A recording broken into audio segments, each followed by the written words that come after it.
welcome to today's math class.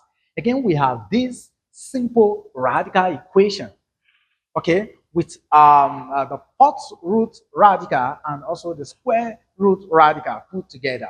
So how do we solve this? This is a simple one, okay? So swiftly, we want to check the various root to this radical equation that will satisfy this, and we're going to verify the answers at the end of the day.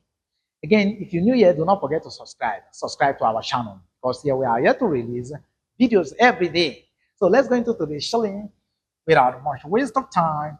So we have this. The question is the fourth root of a to the power of a equal to a to the power of the square root of a. So how do we navigate this? It is easy.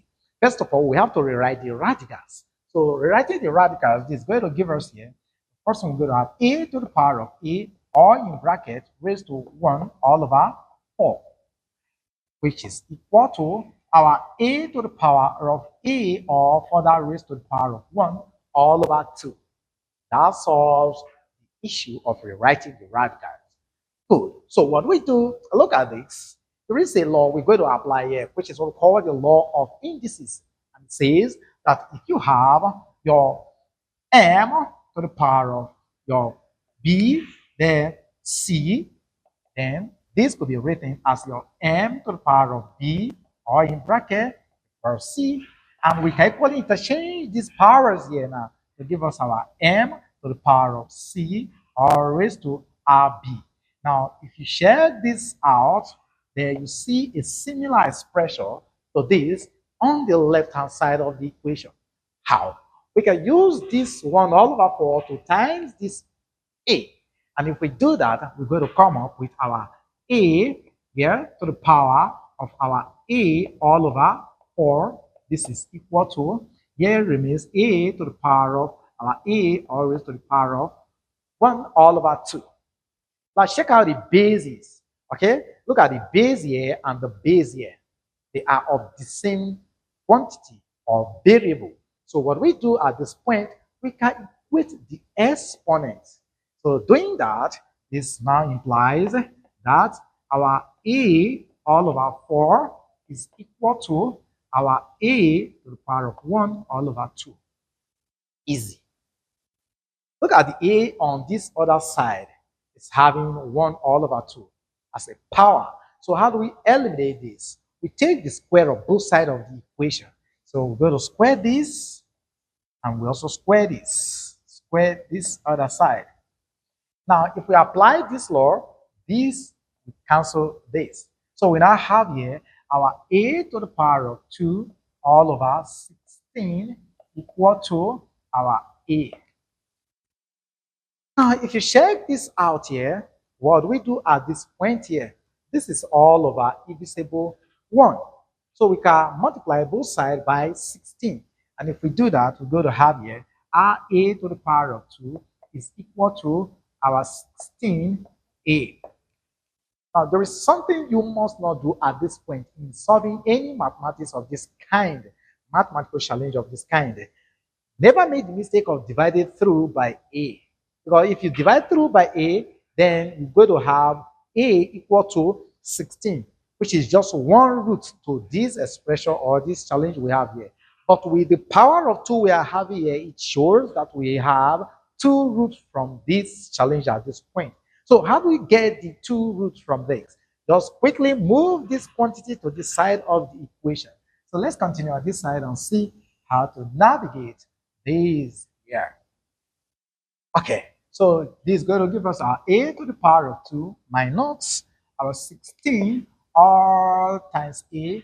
Then everything will now be equal to 0. It is at this point you can now factor a from this. So we now have here a, now b. We use a to divide this, we are left with a, then minus a into 16a, we are left with 16, close bracket, equal to 0.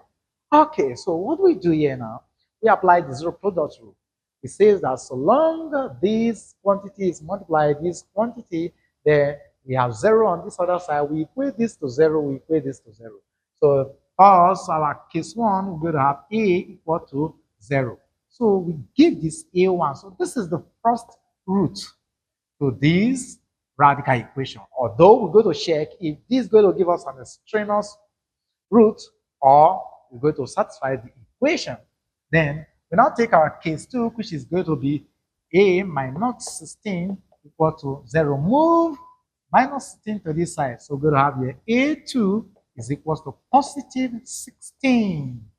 So we've gotten 16 as our second root or solution to our radical equation. But by inspection or many looking at this equation here, you'll discover that positive 1 is going to give us another root, another nice root to this challenge. And so we can take our a3 by inspection. A3 is equal to positive 1 as another root to this. So let's check if these 3 roots will actually satisfy the original equation. So let's do a simple check. So have here check. What is the first root? We have 0. So let's take our original equation. Wherever we see a, we're going to put in 0 there and then simplify and see if it will give us a true solution. So this is going to give us the fourth root of 0 to the power of 0. This is equal to our 0 to the power of the square root of 0. Right? Good. Now, if we decide to say 0 to the power of 0 at this point, we may have some challenge. So the best is to rewrite this like we did here. So this is the same thing as 0 to the power of 0 all raised to our 1 all over 4, which is equal to, this is 0 to the power of 0 all raised to 1 all over 2. Easy. Now let's go gradually. Now we apply this law of indices the other time. So we equally apply it here, which is 0 times 1 all over 4. That will give us 0. So here we're going to have here 0 here to the power of 0 now be equal to 0 to the power of any quantity will give us 0, except 0 itself, which is more or less undefined or 1. I'm going to make a video on that issue. It says that 0 to the power of 0 is equal to 1. So mathematicians are of the opinion that 0 to the power of 0 is equal to 1, while others are saying that it's undefined or indeterminate. So from here, this will give us what? 0. Because this is a quantity, this is a number, so this is going to give us 0 to the power of 0. So we have 0 to the power of 0 equal to 0 to the power of 0. So if we succumb to the assumption that 0 to the power of 0 is undefined, it means this side of the equation is undefined. Then this other side is also undefined. We satisfy the equation. If we are saying it is 1, then here is 1, here is 1. So it shows that the first root satisfies the original equation. So let's check for the second root if it will satisfy the original equation. Now, here we have it to be 16. So this is going to give us the fourth root of 16 to the power of 16. This is equal to our 16 to the power of the square root of 16. Right? Good. So rewriting this again, this is going to give us 16 to the power of 16 all raised to the power of 1 all over 4. This is equal to 16. What is the square root of 16? That is 4. So give us there 4. Now apply this law again. This 4 here, 1, 4 here will give us what? 4. So we're going to have 16 to the power of 4 equal to 16 to the power of 4. So this shows also that the second rule satisfies the original equation. So these are the two major roots we solve for in this expression. But the other one by expression, which is 1, we can equally check for that. So root of 3. So this is going to give us here this fourth root of 1 to the power of 1 equal to our 1 to the power of the square root of 1. And so this is going to give us the fourth root of 1 equal to the square root of 1 is 1. So we have here 1 to the power of 1. So what is the fourth root of 1? That is just 1. So we have here 1 equal to 1. So we equally see that this also satisfies the original equation.